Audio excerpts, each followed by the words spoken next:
ఇక చింతలపూడిలో చంద్రబాబు నాయుడు మాట్లాడుతున్నారు. లైవ్ లో చూద్దాం.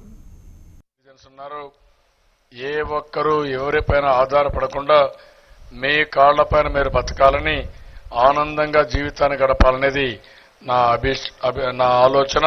తప్పకుండా దీనికోసం కృషి చేస్తానని మరొక్కసారి మీ అందరికీ హామీ ఇస్తున్నా.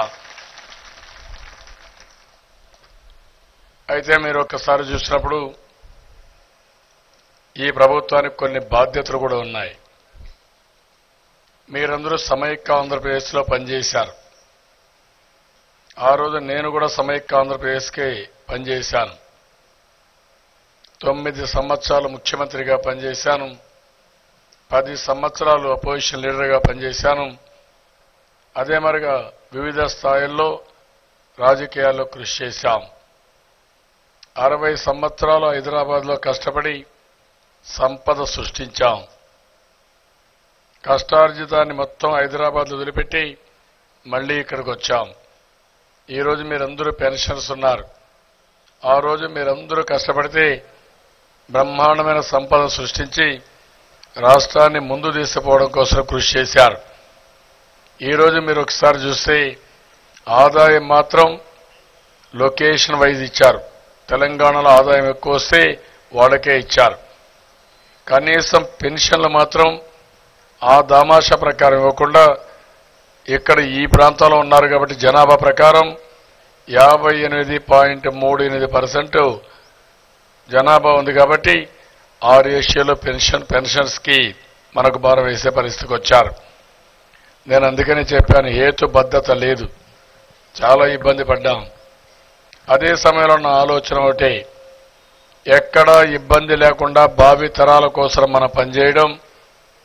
మీరు కూడా ఎవరైతే పెన్షన్స్ ఉన్నారో మీకు కూడా ఇబ్బంది లేకుండా ఎప్పటికప్పుడు మీకు చేయూతనివ్వాల్సిన బాధ్యత ఈ ప్రభుత్వం పైన ఉంది. అందుకే కష్టపడుతున్నాను. మీరంతా నిండు మనసుతో ఆశీర్వదించమని మరొక్కసారి మిమ్మల్ని అందరినీ కోరుతున్నా. మీరందరూ కూడా చదువుకున్న వాళ్ళు ఎక్కువ ఇక్కడున్నారు.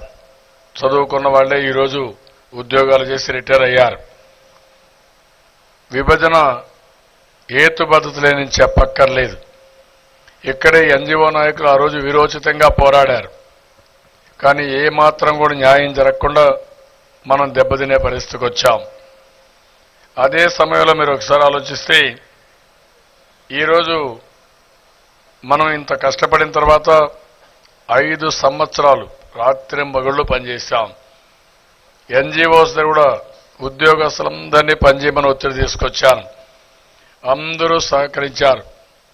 నిలదొక్కునే పరిస్థితికి వచ్చాం. అదే సమయంలో మీరు చూస్తే ఈరోజు ఎక్కడ కూడా ఎవ్వరికి ఇబ్బంది లేకుండా నేను చేశాను. పెన్షన్స్కి అయితే 70 సంవత్సరాలు పైబడిన ప్రతి ఒక్కరికి అదనంగా 10% పెన్షన్ పెంచామంటే అది పెన్షనర్స్ పైన ఈ ప్రభుత్వానికి ఉండే అభిమానం, కమిట్మెంట్ కూడా. ఇంకొక పక్కన దేశంలో తొలిసారిగా మనమే ఇచ్చాం. ఇంకొక పక్కన ఎవరైనా రిటైర్ అయితే అదే రోజు అన్ని బెనిఫిట్స్ ఇవ్వడానికి మనం కార్యక్రమాన్ని ఏర్పాటు చేశాం.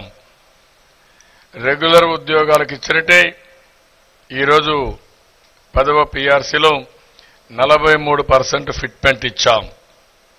ఇక్కడే కాకుండా నేను సీనియర్ సిటిజన్స్ అందరినీ ఆలోచిస్తున్నాను. ఇబ్బందుల్లో అందరినీ ఆలోచించాం.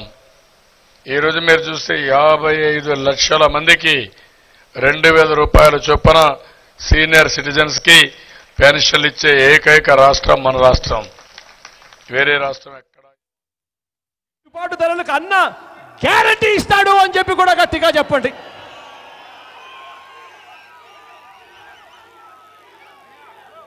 ప్రతి అవ్వ దగ్గరికి వెళ్ళండి, ప్రతి తాత దగ్గరికి వెళ్ళండి.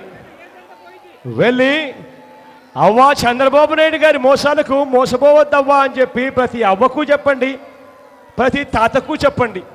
ఆ అవ్వ దగ్గరికి వెళ్ళినప్పుడు అవ్వని అడగండి, అవ్వ పెన్షన్ నీకు 3 నెలల కిందట ఎంత పెన్షన్ వచ్చేదవ్వా అని చెప్పి ఆ అవ్వని అడగండి. ఆ అవ్వ మీకు చెప్పే సమాధానం ఏమిటో తెలుసా?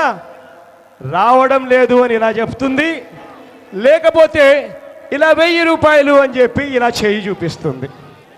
ఇలా 1000 రూపాయలు అని చెప్పి చెయ్యి చూపించినప్పుడు ఆ అవ్వను మీరు అడగండి, అవ్వా ఎన్నికలు రాకపోయింటే జగనన్న 2000 ఇస్తాను అని చెప్పి చెప్పకపోయింటే ఈ బాబు ఇచ్చేవాడేనా ఈ 2000 అని చెప్పి ప్రతి అవ్వను అడగండి. ప్రతి అవ్వను అడగండి, ప్రతి తాతను అడగండి. అవ్వా చంద్రబాబు మోసాలకు మోసపోవద్దవ్వా, అన్నను ముఖ్యమంత్రిగా చేసుకుందాం, ఆ తర్వాత అన్న పెన్షన్లు 3000కు పెంచుకుంటూ పోతాడు అని చెప్పి ప్రతి అవ్వకు చెప్పండి, ప్రతి తాతకు చెప్పండి.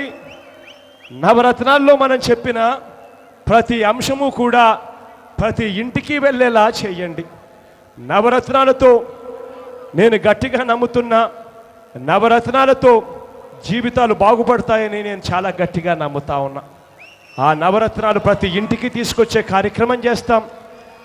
నాన్నను చూశారు, ఒక్కసారి అవకాశం ఇవ్వండి, నాన్నగారి కన్నా గొప్ప పరిపాలన తీసుకొచ్చే ప్రతి ప్రయత్నం నేను చేస్తాను అని చెప్పి మీ అందరికీ కూడా హామీ ఇస్తా ఉన్నా. మీ అందరి ఆశీస్సులు కోరుతూ ప్రతాపన్న మన పార్టీ తరపున ఎమ్మెల్యే అభ్యర్థిగా నిలబడతా ఉన్నాడు. మీ అందరి చల్లని దీవెనలు, మీ అందరి చల్లని ఆశీస్సులు ప్రతాపన్నకి ఇవ్వవలసిందిగా కోరుతా ఉన్నా. అదే రకంగా ప్రభాకర్ అన్న మన పార్టీ తరఫున ఎంపీగా నిలబడతా ఉన్నాడు. మీ అందరి చల్లని దీవెనలు, చల్లని ఆశీస్సులు ప్రభాకర్ అన్నకు కూడా ఎంపీ అభ్యర్థిగా నిలబడుతున్న నేపథ్యంలో చూపవలసిందిగా, ఇవ్వవలసిందిగా సవినయంగా ప్రార్థిస్తా ఉన్నా. ఇక చివరిగా మన పార్టీ గుర్తు తెలియని వాళ్ళు ఎవరైనా కొద్దో గొప్ప ఏదైనా ఉంటే ఒక్కసారి నేను గుర్తును చూపిస్తా, దయ ఉంచి గుర్తును చూడవలసిందిగా మీ అందరితో కూడా ప్రార్థిస్తా ఉన్నాను. అక్క